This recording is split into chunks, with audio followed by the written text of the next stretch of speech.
අද අපේ වීඩියෝ තුලින් කතා කරන්නේ ඔටෝ වයරින් වල වයර් හානස් එක වයර් එකක් ඩැමේජ් වෙලා තිබ්බොත් ඒක නිසියාකාරව හරිම විදිහට රිපෙයාර් කරන අනුපිළිවෙල. අපි දැන් පිළිවෙලින් ඒක බලමු. ගොඩක් ඉලෙක්ට්‍රීෂියන්ලා කරන මේ වැරදි වැඩක් තමයි මේ වගේ වයර් එකක් ඩැමේජ් වෙලා තිබ්බාම මේ දෙක මේ විදිහට ඔතනවා.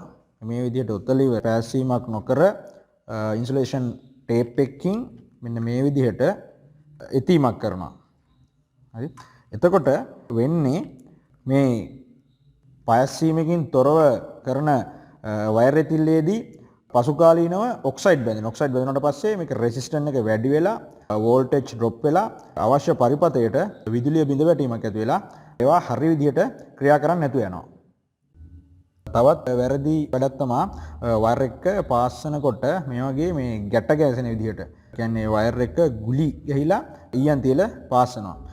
එතකොට වෙන්නේ මෙන්න මේ වගේ කොටස් වලින් මේ උල් සහිත කොටස් වලින් මේ වයර් හානස් එකේ අනෙකුත් වයර් වල ඩැමේජ් වෙලා ෂෝට් වීම් පවා ඇති වෙන්න පුළුවන්. ඒ හින්දා මේ ක්‍රමයක් වැරදි ක්‍රමයක්.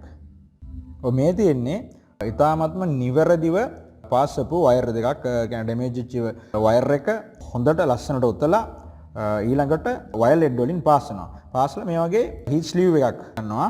ඊට පස්සේ හීට් ස්ලීව් එක මෙහෙම කරලා හොට් ගන් එකකින් උණුසුම් කරාට පස්සේ මේක ඒකටම ඇලෙනවා. තා නිවැරදි පැසුමක් අපිට අවසන් වශයෙන් බලා ගන්න පුළුවන්. මෙන්න මේ වයර් එකෙන්. මේක හරි විදිහටම පාස්සලා අවසන් කරපු ඩැමේජ් වෙච්ච වයර් එක හරියට හදපු වයර් එක. මේ තියෙන්නේ අපේ රිපෙයාර් එකට අවශ්‍ය ටූල් ටික. කටින් ප්ලයර් එකක්, වයර් ස්ලිපර් එක, හීට් ස්ලීව්, ඉලෙක්ට්‍රිකල් බවුත් එකක්, වයර් ලෙඩ්, හොට් ගන් එකක් සහ ජල වාෂ්ප නැති කිරීම සඳහා අවශ්‍ය සිලිකන්.